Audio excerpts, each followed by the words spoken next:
জিনিসটা আপনার প্রয়োজন সেটা হচ্ছে বুদ্ধিমত্তা।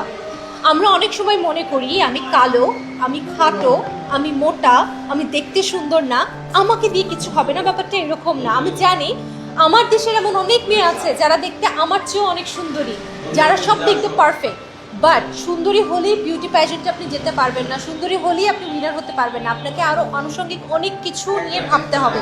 আপনার কথা বলার ধরন, হাঁটার ধরন, তাকানোর ধরন, আপনার কমিউনিকেশনের ধরন, আপনি কিভাবে আপনার নিজেকে রিপ্রেজেন্ট করছেন। বিউটি প্যাজেন্ট মানে হচ্ছে কিভাবে আপনি নিজেকে রিপ্রেজেন্ট করছেন। আপনি কি কোনো বিয়ের দাওয়াতে একটা সাদা শাড়ি পরে যাচ্ছেন, নাকি আপনি কোনো অ্যাওয়ার্ড ফাংশনে একদম সুতি একটা কাপড় পরে আসছেন, সেটার উপর ডিপেন্ড করে আপনার পার্সোনালিটি। সব কিছু মিলিয়ে আসলে বিউটি প্যাজেন্টকে এক কথায় যদি আপনারা বলতে চান সেটা হচ্ছে পার্সোনালিটি। তবে হ্যাঁ, নিজেকে তো পরিবর্তন করতে হচ্ছে। যেমন আগের চেয়ে খাওয়া দাওয়া কমিয়ে দিতে হচ্ছে, একটু ফিটনেসের প্রতি নজর রাখতে হচ্ছে, কতটুকু নিজেকে সোশ্যাল মিডিয়াতে রিপ্রেজেন্ট করব সেই নিয়ে ভাবছি। এবং সব থেকে ইম্পর্টেন্ট যে জিনিসটা হচ্ছে ফাইন্যান্সিয়াল ব্যাকআপ। বিউটি প্যাজেন্টে গেলে প্রচণ্ড অর্থের প্রয়োজন হয়। একদম নতুন আসা ইন্ডাস্ট্রির মেয়ে যদি ফ্যামিলি থেকে ফাইন্যান্সিয়াল ব্যাকআপ পায় তবে বিউটি প্যাজেন্টে পার্টিসিপেট করতে পারে, না হলে এটা খুবই টাফ। বিকজ আপনার হিউজ অ্যামাউন্ট আপনার বিউটি প্যাজেন্টে খরচ হয়। তবে এর চেয়েও বড় যে প্রবলেমটা আমি এখন ফেস করছি সেটা হচ্ছে ট্রানজ্যাকশনের নিয়ে। বাংলাদেশের বেশ কিছু বর্তমানে ক্রাইটেরিয়া তৈরি হয়েছে, আপনি ইন্টারন্যাশনাল প্ল্যাটফর্মে আসলে পেমেন্ট করতে পারছে না। আমি আমার রেজিস্ট্রেশন ফি দিতে অনেক অনেক হ্যাসেল নিয়েছি। আসলে বিদেশের মানুষেরা তো এটা বুঝতে পারছে না যে আমার দেশে এত টাকা, এতগুলো ডলার ট্রানজ্যাকশন করা আসলে কঠিন। বাট এগুলো ম্যানেজ করার হচ্ছে আপনার মেয়ে, যে কোনো কষ্ট ম্যানেজ করতে হচ্ছে আপনার। আচ্ছা, বিউটি প্যাজেন্টের স্পন্সর থাকে এটা সত্য। আমার ব্যাড লাক, আমি স্পন্সর পাইনি। যদি এই ভিডিওর মাধ্যমে স্পন্সর পেয়ে যাই তাহলে ডেফিনেটলি আপনাদেরকে বলবো। তবে ম্যাক্সিমাম বিউটি প্যাজেন্টগুলোই সেলফ ফান্ডেড হয়। আপনি যদি একটু দেখবেন তাহলে দেখবেন যে ম্যাক্সিমাম বিউটি প্যাজেন্টে কুইনরা সেলফ ফান্ডেড করে যায়। কারণ আসলে স্পন্সর কোম্পানি বিদেশের মাটিতে তার যদি প্রোডাক্ট থাকে তবে না সে স্পন্সর করবে। আর আমার মনে হয় স্পন্সরের সাথে ওই কমিউনিকেশনটা আমার এই মুহূর্তে করা হয়নি বা হচ্ছে না, সামহাও হচ্ছে না। আমি নিজেরটা নিজেই স্পন্সর করছি। আমি যে বিউটি কন্টেস্টে যাচ্ছি সেখানে বাংলাদেশ সহ বিশ্বের 40টি দেশের মানুষেরা আসবে এবং সবগুলো বড় বড় কান্ট্রি। সেখানে ফিলিপিন আছে, ইন্ডিয়া আছে, থাইল্যান্ড আছে, সাউথ আফ্রিকা আছে, সেখানে জাপান আছে। সো অনেক বড় বড় কান্ট্রির পার্সনরা আছে।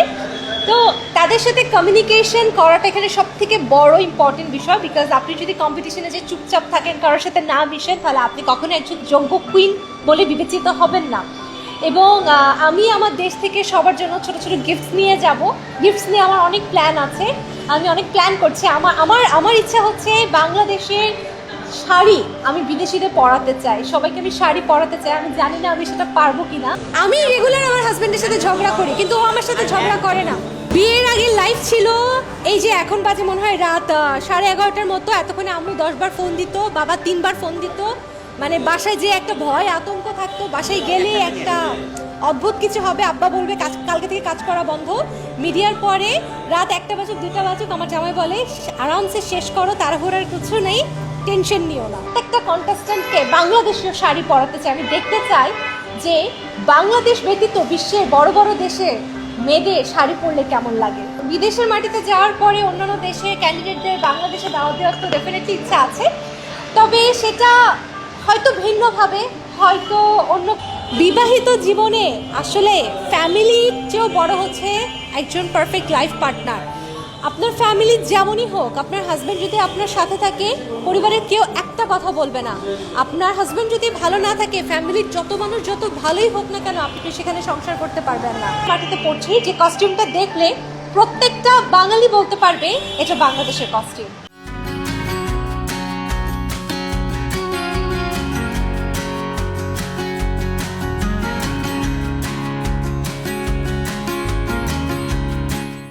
দেখুন, বিদেশের প্ল্যাটফর্মে চ্যাম্পিয়ন হয়ে আসার স্বপ্ন সবাই দেখে, আমিও দেখছি।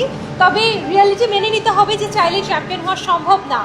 কারণ সেখানে বিভিন্ন ধরনের মানুষ। মিডিয়াতে আসার আগে আমি একটা র্যান্ডম প্যান্ট পরে, একটা র্যান্ডম টি শার্ট পরে এদিক ওদিক যাতায়াত করতাম। মানে সারাদিন থাকে না, একদম কাউবয় টাইপের ঘুরতাম, বা একদম টমবয়, কাউবয় না, মানে টমবয় টাইপের আমি ঘুরতাম।